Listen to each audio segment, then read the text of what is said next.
وہ اصول کیا ہیں جن کو ہم مٹانا چاہتے ہیں اور ان کی جگہ ہم اسلام کے صالح اصول قائم کرنا چاہتے ہیں۔ مغربی تہذیب کے فاسد اصول، یعنی ویسٹرن کلچر کے فاسد اصول۔ موجودہ تہذیب جس پر آج دنیا کا پورا فکری، اخلاقی، تمدنی، سیاسی اور معاشی نظام چل رہا ہے، دراصل 3 بنیادی اصولوں پر قائم ہے۔ پہلا سیکولرزم یعنی لادینی یا دیناویت، دوسرا نیشنلزم یعنی قوم پرستی، تیسرا ڈیموکریسی یعنی حاکمیت جمہور۔ ان میں سے پہلے اصول یعنی لادینی کا مطلب یہ ہے کہ خدا اور اس کی ہدایت اور اس کی عبادت کے معاملے کو ایک ایک شخص کی ذاتی حیثیت تک محدود کر دیا جائے اور انفرادی زندگی کے ایک چھوٹے سے دائرے کے سوا دنیا کی باقی تمام معاملات کو ہم خالص دنیاوی نقطہ نظر سے اپنی ثوابدید کے مطابق خود جس طرح چاہیں طے کریں۔ ان معاملات میں یہ سوال خارج از بحث ہونا چاہیے کہ خدا کیا کہتا ہے اور اس کی ہدایت کیا ہے اور اس کی کتابوں میں کیا لکھا ہے۔ ابتداً یعنی شروع یہ طرز عمل اہل مغرب نے عیسائی پادریوں کی اس خود ساختہ دینیات تھیولوجی سے بیزار ہو کر اختیار کیا تھا، جو ان کے لیے زنجیر پا بن کر رہ گئی تھی، لیکن رفتہ رفتہ یہی طرز عمل ایک مستقل نظریہ حیات بن گیا اور تہذیب جدید کا پہلا سنگ بنیاد قرار پایا۔ آپ نے اکثر یہ فقرہ سنا ہوگا کہ مذہب ایک پرائیویٹ معاہدہ ہے، یعنی کہ پرائیویٹ اگریمنٹ ہے خدا اور بندے کے درمیان۔ یہ مختصر سا فقرہ دراصل تہذیب حاضر کا کلمہ ہے۔ اس کی شرح یہ ہے کہ اگر کسی کا ضمیر گواہی دیتا ہے کہ خدا ہے اور اس کی پرستش کرنی چاہیے تو وہ اپنی انفرادی زندگی میں بخوشی اپنے خدا کو پوجے، مگر دنیا اور اس کے معاملات سے خدا اور مذاہب کا کوئی تعلق نہیں، خدا اور مذہب کا کوئی تعلق نہیں۔ اس کلمے کی بنیاد پر جس نظام زندگی کی عمارت اٹھی ہے، اس میں انسان اور انسان کے تعلق اور انسان اور دنیا کے تعلق کی تمام صورتیں خدا اور مذہب سے آزاد ہیں۔ معاشرت ہے تو اس سے آزاد، یعنی کہ سوسائٹی، تعلیم ہے تو اس سے آزاد، معاشی کاروبار ہے تو اس سے آزاد، قانون ہے تو اس سے آزاد، پارلیمنٹ ہے تو اس سے آزاد، سیاست اور انتظام ملکی ہے تو اس سے آزاد، بین الاقوامی ربط و ضبط انٹرنیشنل ریلیشنز ہے تو اس سے آزاد۔ زندگی کے ان بے شمار مختلف پہلوؤں میں جو کچھ بھی طے کیا جاتا ہے اپنی خواہش اور دانش کے مطابق طے کیا جاتا ہے، اور اس سوال کو نہ صرف ناقابل لحاظ بلکہ اصولاً غلط اور انتہائی تاریخ خیالی سمجھا جاتا ہے کہ ان امور کے متعلق خدا نے بھی کچھ اصول اور احکام ہمارے لیے مقرر کیے ہیں یا نہیں۔ رہی انفرادی زندگی تو وہ بھی غیر دینی تعلیم اور بے دین اجتماعیت کی بدولت اکثر و بیشتر افراد کے معاملے میں نری دنیاوی سیکولر ہی ہو کر رہ گئی ہے اور ہوتی چلی جا رہی ہے، کیونکہ اب بہت ہی کم افراد کا ضمیر واقعی یہ گواہی دیتا ہے کہ خدا ہے اور اس کی بندگی کرنی چاہیے۔ خصوصاً جو لوگ اس وقت تمدن کے اصلی کار فرما اور کارکن ہیں، ان کے لیے تو مذہب اب ایک پرائیویٹ معاملہ بھی باقی نہیں رہا ہے، ان کا ذاتی تعلق بھی خدا سے ٹوٹ چکا ہے۔ دوسرے اصول یعنی قوم پرستی کی ابتدا تو پوپ اور قیصر کے عالمگیر استبداد کے خلاف بغاوت کے طور پر ہوئی تھی، اور اس کا مطلب صرف اتنا تھا کہ مختلف قومیں اپنی اپنی سیاست و مصلحت کی آپ ہی مالک و مختار ہوں، کسی عالمگیر روحانی یا سیاسی اقتدار کے ہاتھوں میں شطرنج کے مہروں کی طرح نہ کھیلیں، بلکہ اس معصوم آغاز سے چل کر جب یہ تخیل یعنی کہ خیال آگے بڑھا تو رفتہ رفتہ نوبت یہاں تک پہنچ گئی کہ جس جگہ سے بے دینی کی تحریک نے خدا کو بے دخل کیا تھا، وہاں قوم پرستی یعنی نیشنلزم نے قومیت کو لا بٹھایا۔ اب ہر قوم کے لیے بلند ترین اخلاقی قدر اس کا قومی مفاد اور اس کے قومی حوصلے یعنی ایسپیریشنز ہیں۔ نیکی وہ ہے جو قوم کے لیے مفید ہو، خواہ وہ جھوٹ ہو، بے ایمانی ہو، ظلم ہو یا کوئی اور ایسا فعل ہو یعنی کہ کام ہو جو پرانے مذہب و اخلاق میں بدترین گناہ سمجھا جاتا تھا، اور بدی وہ ہے جس سے قوم کے مفاد کو نقصان پہنچے، خواہ وہ سچائی ہو، انصاف ہو، وفائے عہد ہو، ادائے حق ہو یا کوئی اور ایسی چیز جسے کبھی فضائل اخلاق میں شمار کیا جاتا تھا۔ افراد قوم کی خوبی اور زندگی و بیداری کا پیمانہ یہ ہے کہ قوم کا مفاد ان سے جس قربانی کا مطالبہ بھی کرے، خواہ وہ جان و مال اور وقت کی قربانی ہو یا ضمیر و ایمان کی، اخلاق و انسانیت کی قربانی ہو یا شرافت نفس کی، بہرحال وہ اس میں دریغ نہ کریں اور متحدہ منظم ہو کر قوم کے بڑھتے ہوئے حوصلوں کو پورا کرنے میں لگے رہیں۔ اجتماعی کوششوں کی غایت اب یہ ہے کہ ہر قوم ایسے افراد کی زیادہ سے زیادہ تعداد مہم پہنچائے اور ان میں ایک اور نظم پیدا کرے تاکہ وہ دوسری قوموں کے مقابلے میں اپنی قوم کا جھنڈا بلند کریں۔ تیسرے اصول یعنی جمہور کی حاکمیت، سوورنٹی آف دی پیپل، کو ابتداً بادشاہوں اور جاگیرداروں کے اقتدار کی گرفت توڑنے کے لیے پیش کیا گیا تھا، اور اس حد تک بات درست تھی کہ ایک شخص یا ایک خاندان ایک طبقے کو لاکھوں کروڑوں انسانوں پر اپنی مرضی مسلط کر دینے اور اپنی اغراض کے لیے انہیں استعمال کرنے کا کوئی حق نہیں ہے۔ لیکن اس منفی پہلو کے ساتھ اس کا مثبت پہلو یہ تھا کہ ایک ایک ملک اور ایک ایک علاقے کے باشندے اپنے آپ حاکم اور اپنے آپ مالک ہیں۔ اسی مثبت پہلو پازیٹیو ایسپیکٹ پر ترقی کر کے جمہوریت نے اب جو شکل اختیار کی ہے وہ یہ ہے کہ ہر قوم اپنی مرضی کی مختار کل ہے۔ اس کی مجموعی خواہش یا عملاً اس کی اکثریت کی خواہش کو پابند کرنے والی کوئی چیز نہیں ہے۔ اخلاق ہو یا تمدن، معاشرت ہو یا سیاست، ہر چیز کے لیے برحق اصول وہ ہیں جو قومی خواہش سے طے ہوں، اور جن اصولوں کو قوم کی رائے عام رد کر دے وہ باطل ہیں۔ قانون قوم کی مرضی پر منحصر ہے، جو قانون چاہے بنائے اور جس قانون کو چاہے توڑ دے یا بدل دے۔ حکومت قوم کی رضا کے مطابق بننی چاہیے، قوم ہی کی رضا کا اسے پابند ہونا چاہیے، اور اس کی پوری طاقت قومی خواہش کو پورا کرنے میں صرف ہونی چاہیے۔ یہ تین اصول جن کی تشریح میں نے مختصراً آپ کے سامنے بیان کی ہے، موجودہ دور کے نظام زندگی کی بنیاد ہیں، اور انہی اصولوں پر وہ بے دین جمہوری قومی ریاست سیکولر ڈیموکریٹک نیشنل اسٹیٹ بنتی ہے، جسے آج کل اجتماعی تنظیم کی مہذب ترین معیاری صورت سمجھا جاتا ہے۔ ہمارے نزدیک یہ تینوں اصول غلط ہیں، یعنی سیکولرزم، نیشنلزم اور ڈیموکریسی۔ صرف غلط ہی نہیں، ہم پوری بصیرت کے ساتھ یہ یقین رکھتے ہیں کہ یہی اصول ان تمام مصائب یعنی کہ مصیبتوں کی جڑ ہیں جن میں آج انسانیت مبتلا ہے۔ ہماری عداوت دراصل انہی اصولوں سے ہے، اور ہم اپنی پوری طاقت کے ساتھ ان کے خلاف لڑنا چاہتے ہیں۔ ہمیں ان اصولوں پر کیا اعتراض ہے اور کیوں اعتراض ہے، اس کی تفصیل کے لیے تو لمبی بڑی بحث درکار ہے، مگر میں اسے چند الفاظ میں آپ کے ذہن نشین کرنے کی کوشش کروں گا تاکہ آپ ہماری اس لڑائی کی اہمیت اچھی طرح سمجھ سکیں، اور آپ کو اندازہ ہو کہ کیوں یہ معاملہ اتنا سنگین ہے کہ ان اصولوں کے خلاف جنگ کرنا ناگزیر ہے، یعنی کہ ضروری ہے۔ سب سے پہلے اس لادینی یا دیناویت کو لیجئے، جو اس نظام زندگی کا اولین سنگ بنیاد ہے۔ یہ نظریہ کہ خدا اور مذہب کا تعلق صرف آدمی کی انفرادی زندگی سے ہے، سراسر ایک مہمل نظریہ ہے جسے عقل و خود سے کوئی سروکار نہیں۔ ظاہر بات ہے کہ خدا اور انسان کا معاملہ دو حال سے خالی نہیں ہو سکتا، یا تو خدا انسان کا اور اس ساری کائنات کا جس میں انسان رہتا ہے خالق اور مالک اور حاکم ہے، یا نہیں ہے۔ اگر وہ نہ خالق ہے، نہ مالک اور نہ حاکم، تب تو اس کے ساتھ پرائیویٹ تعلق کی بھی کوئی ضرورت نہیں ہے۔ نہایت لغو بات ہے کہ ایک ایسی غیر متعلق ہستی کی خامخواہ پرستش کی جائے جس کا ہم سے کوئی واسطہ نہیں ہے، اور اگر وہ فی الواقع ہمارا اور اس تمام جہاں ہست و بود کا خالق، مالک اور حاکم ہے، تو اس کے کوئی معنی نہیں ہے کہ اس کی عملداری جیورسڈکشن محض ایک ایک شخص کی پرائیویٹ زندگی تک محدود ہو، اور جہاں سے ایک دو آدمیوں کا اجتماعی تعلق شروع ہوتا ہے وہیں سے اس کے اختیارات ختم ہو جائیں۔ یہ حد بندی اگر خدا نے خود کی ہے تو اس کی کوئی سند ہونی چاہیے، اور اگر اپنی اجتماعی زندگی میں انسان نے خدا سے بے نیاز ہو کر خود تاریخ اختیار کی ہے تو یہ اپنے خالق اور مالک اور حاکم سے اس کی کھلی بغاوت ہے۔ اس بغاوت کے ساتھ یہ دعویٰ کہ ہم اپنی انفرادی زندگی میں خدا کو اس کے دین کو مانتے ہیں، صرف وہی شخص کر سکتا ہے جس کی عقل ماری گئی ہو۔ اس سے زیادہ لغو بات اور کیا ہو سکتی ہے کہ ایک ایک شخص فردن تو خدا کا بندہ ہو، مگر یہ الگ الگ بندے جب مل کر معاشرہ بنائیں تو بندے نہ رہیں۔ اجزاء میں سے ہر ایک بندہ اور اجزاء کا مجموعہ غیر بندہ، یہ ایک ایسی بات ہے جس کا تصور صرف ایک پاگل ہی کر سکتا ہے۔ پھر یہ بات کسی طرح ہماری سمجھ میں نہیں آتی کہ اگر ہمیں خدا کی اور اس کے رہنمائی کی ضرورت نہ اپنی خانگی معاشرت میں ہے،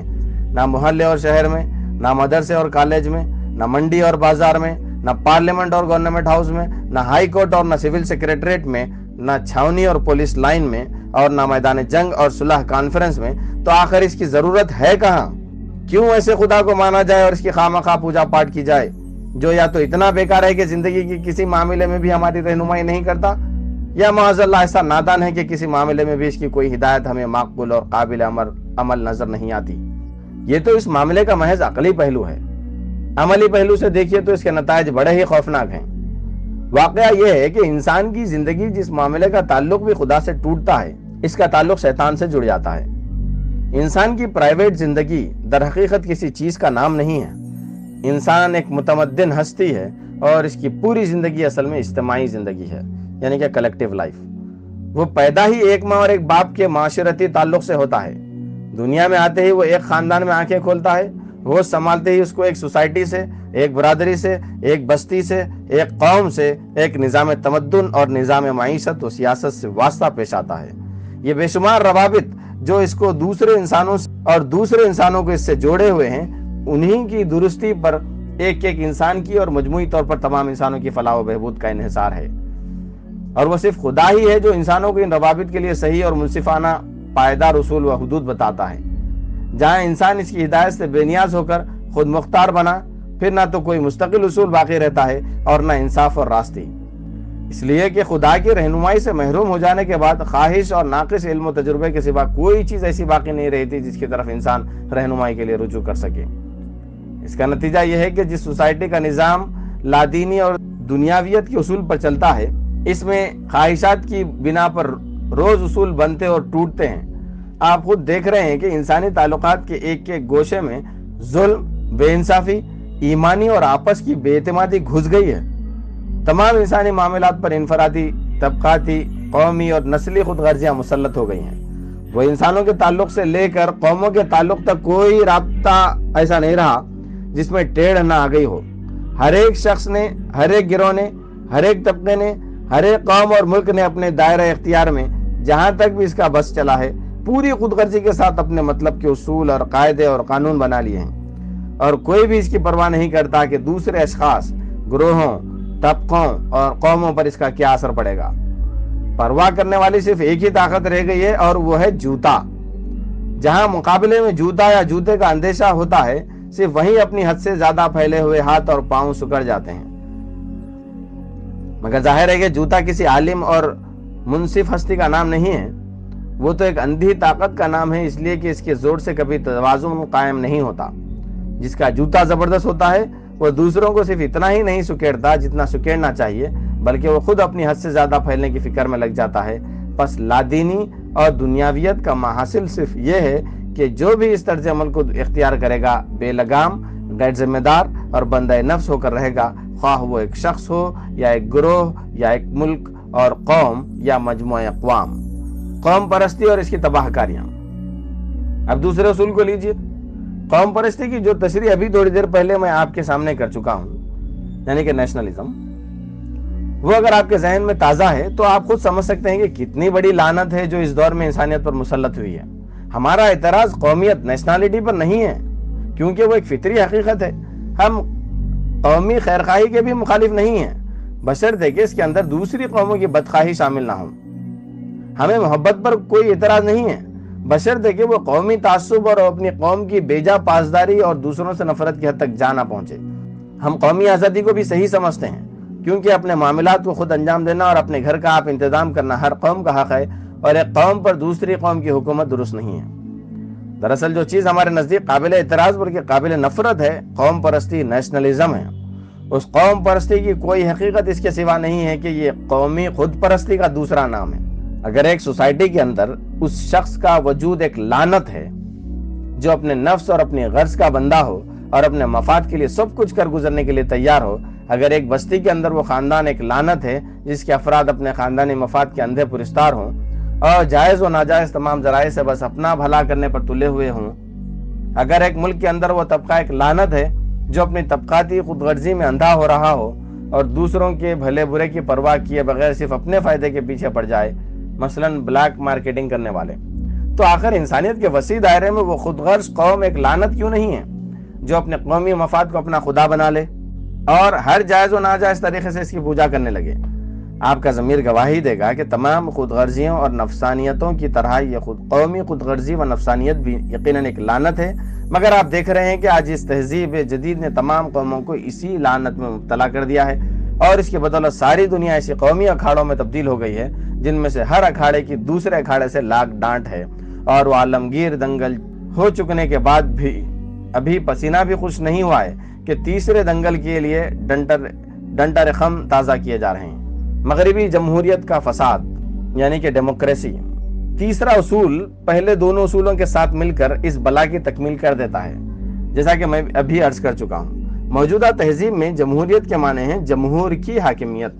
یعنی ایک علاقے کے لوگوں کی مجموعی خواہش کا اپنے علاقے میں مختار مطلق ہونا اور ان کا قانون کے تابع نہ ہونا،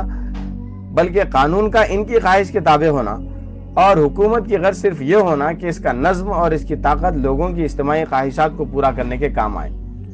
اب غور کیجئے کہ پہلے تو لادینی نے ان لوگوں کو خدا کے خوف اور اخلاق کے مستقل اصولوں کی گرفت سے آزاد کر کے بے لگام اور غیر ذمہ دار اور بندہ نفس بنا دیا، پھر قوم پرستی نے ان کو شدید قسم کی قومی خود غرضی اور اندھی عصبیت اور قومی غرور کے نشے سے بدمست کر دیا، اور اب یہ جمہوریت انہی بے لگام بدمست بندگان نفس کی خواہشات کو قانون سازی کے مکمل اختیارات دیتی ہے، اور حکومت کا واحد مقصد یہ قرار دیتی ہے کہ اس کی طاقت ہر اس چیز کے حصول میں صرف ہو جس کی یہ لوگ اجتماعی طور پر خواہش کریں۔ سوال یہ ہے کہ اس طرح کی خود مختار صاحب حاکمیت قوم کا حال آخر ایک طاقتور و بدماش سے کس بات میں مختلف ہوگا؟ جو کچھ ایک بدماش فرد خود مختار اور طاقتور ہو کر چھوٹے پیمانے پر کرے گا، وہی تو اس سے بہت زیادہ بڑے پیمانے پر اس طرح کی ایک قوم کرے گی۔ پھر جب دنیا میں صرف ایک ہی قوم ایسی نہ ہو بلکہ ساری متمدن قومیں اسی ڈھنگ پر بے دینی، قوم پرستی اور جمہوریت کے اصولوں پر منظم ہوں، آرگنائزڈ ہوں، تو دنیا بھیڑیوں کا میدان جنگ نہ بنے گی تو اور کیا بنے گی؟ یہ وجوہ ہیں، یہ ریزنز ہیں جن کی بنا پر ہم ہر اس نظام اجتماعی کو فاسد سمجھتے ہیں جو ان تین اصولوں کی بنیاد ہے۔ ہماری دشمنی لادینی قومی جمہوری نظام سے ہے، خواہ اس کے قائم کرنے اور چلانے والے مغربی ہوں یا مشرقی، غیر مسلم ہوں یا نام نہاد مسلمان۔ جہاں جس ملک اور جس قوم پر بھی یہ بلا مسلط ہوگی، ہم بندگان خدا کو اس سے ہوشیار کرنے کی فکر کریں گے کہ اسے دفع کرو۔ ان تینوں اصولوں کے جواب میں ہم دوسرے تین اصول پیش کرتے ہیں، اور سب انسانوں کی ضمیر سے اپیل کرتے ہیں کہ انہیں جانچ کر پرکھ کر خود دیکھ لو کہ تمہارا اپنا بھلا اور ساری دنیا کا بھلا ان پاک اصولوں میں ہے یا ان خبیث اصولوں میں۔ پہلا، لادینی کے مقابلے میں خدا کی بندگی و اطاعت، یعنی کہ سیکولرزم کے مقابلے میں۔ دوسرا، قوم پرستی یعنی کہ نیشنلزم کے مقابلے میں انسانیت، ہیومینٹی۔ تیسرا، جمہور کی حاکمیت کے مقابلے میں خدا کی حاکمیت اور جمہور کی خلافت۔ خدا پرستی کے معنی۔ پہلے اصول کا مطلب یہ ہے کہ ہم سب اس خدا کو اپنا آقا تسلیم کریں جو ہمارا اور تمام کائنات کا خالق، مالک اور حاکم ہے۔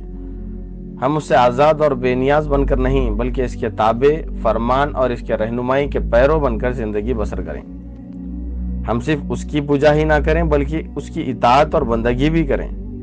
ہم صرف فرداً اپنی پرائیویٹ حیثیت ہی میں اس کے احکام اور ہدایات کے پابند نہ ہوں بلکہ اپنی اجتماعی زندگی کے بھی ہر پہلو میں اسی کے پابند ہوں۔ ہماری معاشرت، ہمارا تمدن، ہماری معیشت، ہمارا نظام تعلیم و تربیت، ہمارے قوانین، ہماری عدالتیں، ہماری حکومت، ہماری صلح و جنگ اور ہمارے بین الاقوامی تعلقات، انٹرنیشنل ریلیشنز، سب کے سب ان اصولوں اور حدوں کے پابند ہوں جو خدا نے مقرر کیے ہیں۔ ہم اپنے دنیاوی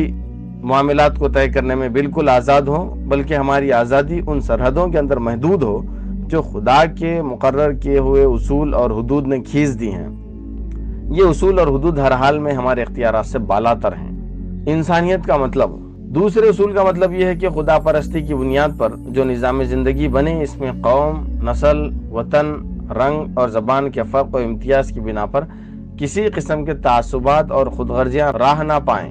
وہ ایک قومی نظام کے بجائے ایک اصولی نظام ہونا چاہیے جس کے دروازے ہر اس انسان کے لیے کھلے ہوئے ہوں جو اس کے بنیادی اصولوں کو مان لے، اور جو انسان بھی ان کو مان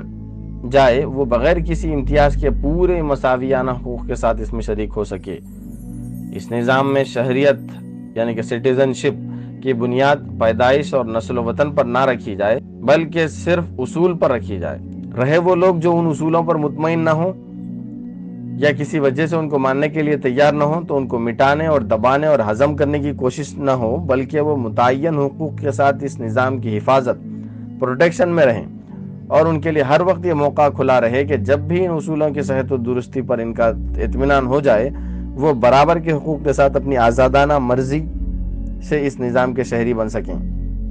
یہ چیز جس کو ہم اصول انسانیت سے تعبیر کر رہے ہیں قومیت کی نفی نہیں کرتی، یعنی کہ نیشنلزم کی نفی نہیں کرتی، بلکہ اسے اس کی صحیح فطری حد میں رکھتی ہے۔ اس میں قومی محبت کے لیے جگہ ہے مگر قومی تعصب کے لیے جگہ نہیں۔ قومی خیرخواہی جائز ہے مگر قومی خود غرضی حرام ہے۔ قومی آزادی مسلم ہے اور ایک قوم پر دوسری قوم کی خود غرضانہ تسلط سے بھی سخت انکار ہے، مگر ایسی قومی آزادی ہرگز تسلیم نہیں ہے جو انسانیت کو قابل عبور سرحدوں میں تقسیم کر دے۔ اصول انسانیت کا مطالبہ یہ ہے کہ اگرچہ ہر قوم اپنے گھر کا انتظام آپ کرے اور کوئی قوم من حیث القوم دوسری قوم کی تابع نہ ہوں، لیکن تمام وہ قومیں جو تہذیب انسانی کے بنیادی اصولوں میں متفق ہو جائیں، ان کے درمیان انسانی فلاح و ترقی کے کاموں میں پورا تعاون ہو، مسابقت کمپٹیشن کے بجائے معاونت ہو، باہم امتیازات اور تعصبات اور تفریقیں نہ ہوں، بلکہ تہذیب و تمدن اور اس اسباب زندگی کا آزادانہ لین دین ہو، اور اس مہذب نظام زندگی کے تحت زندگی بسر کرنے والی دنیا کا ہر انسان اس پوری دنیا کا شہری نہ ہو کہ ایک ملک قوم کا حتیٰ کہ وہ کہہ سکے کہ ہر ملک کے خدائے ماست۔ موجودہ حالت کو ہم ایک قابل نفرت حالت سمجھتے ہیں، جس میں ایک انسان نہ تو خود اپنی ہی قوم اور ملک کے سوا کسی دوسری قوم اور ملک کا وفادار ہو سکتا ہے، اور نہ کوئی قوم اپنے افراد کے سوا دوسری کسی قوم کے افراد پر اعتماد کر سکتی ہے۔ آدمی اپنے ملک کی حدود سے باہر نکلتے ہی یہ محسوس کرتا ہے کہ خدا کی زمین میں ہر جگہ اس کے لیے رکاوٹیں ہی رکاوٹیں ہیں۔ ہر جگہ وہ چوروں اور اچکوں کی طرح شبہ کی نظر سے دیکھا جاتا ہے۔ ہر جگہ پوچھ گچھ ہے، تلاشیاں ہیں، زبان و قلم اور نقل و حرکت پر پابندیاں ہیں، کہیں اس کے لیے نہ آزادی ہے نہ حقوق۔ ہم اس کے مقابلے میں ایسا عالمگیر نظام چاہتے ہیں، ایسا سسٹم چاہتے ہیں جس میں اصولوں کی وحدت کو بنیاد بنا کر قوموں کے درمیان وفاق قائم ہو، اور اس وفاق میں بالکل مساویانہ اور مشترک شہریت، کامن سٹیزنشپ اور بے روک ٹوک آمد و رفت کا طریقہ رائج ہو۔ ہماری آنکھیں پھر ایک دفعہ یہ منظر دیکھنا چاہتی ہیں کہ آج کا کوئی ابن بطوطہ اٹلانٹک کے ساحل سے بحر الکاہل کے جزائر تک اس طرح جائے کہ کہیں بھی وہ غیر ایلین نہ ہو، اور ہر جگہ اس کے لیے جج، مجسٹریٹ، وزیر یا سفیر بن جانے کا موقع ہو۔ خلافت جمہور کا مفہوم۔ اب تیسرے اصول کو لیجئے۔ ہم جمہوری حاکمیت کے بجائے جمہوری خلافت کے قائل ہیں۔ شخصی بادشاہی، مونارکی، امیروں کے اقتدار اور طبقوں کی اجارہ داری کے ہم بھی اتنے ہی مخالف ہیں جتنا موجودہ زمانے کا کوئی بڑے سے بڑا جمہوریت پرست ہو سکتا ہے۔ اجتماعی زندگی میں تمام لوگوں کے یکساں حقوق، مساویانہ حیثیت اور کھلے مواقع پر بھی ہمیں اتنا ہی اصرار ہے جتنا مغربی جمہوریت کے کسی بڑے سے بڑے حامی کو ہو سکتا ہے۔ ہم بھی اس بات کے قائل ہیں کہ حکومت کا انتظام اور حکمرانوں کا انتخاب تمام باشندوں کی آزادانہ مرضی اور رائے سے ہونا چاہیے۔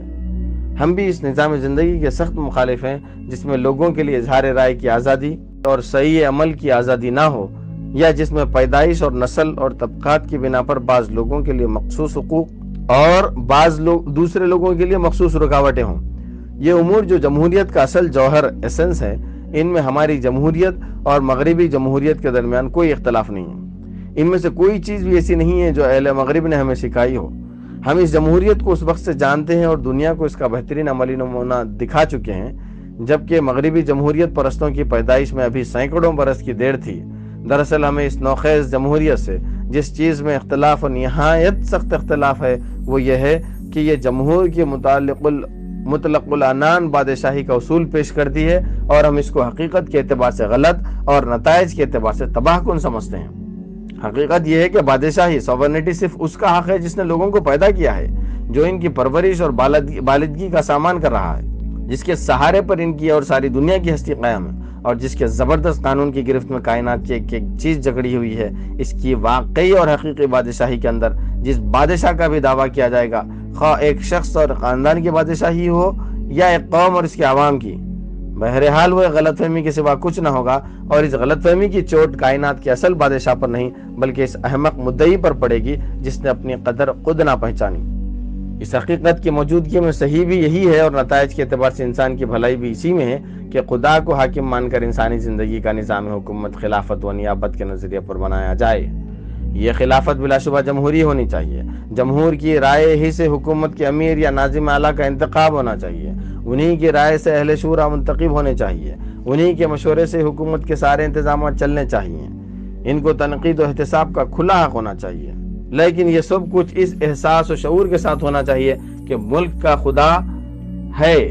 ہم مالک نہیں بلکہ نائب ہیں، اور ہمیں اپنے ہر کام کا حساب اصل مالک کو دینا ہے۔ نیز وہ اخلاقی اصول اور وہ قانونی احکام اور حدود اپنی جگہ اٹل ہونے چاہیے جو خدا نے ہماری زندگی کے لیے مقرر کر دیے ہیں۔ ہماری پارلیمنٹ کا اساسی نظریہ یہ ہونا چاہیے، جن امور میں ہمیں ہدایت دی ہے ان میں ہم قانون سازی نہیں کریں گے بلکہ اپنی ضروریات کے لیے خدا کی ہدایت سے تفصیلی قوانین اخذ کریں گے،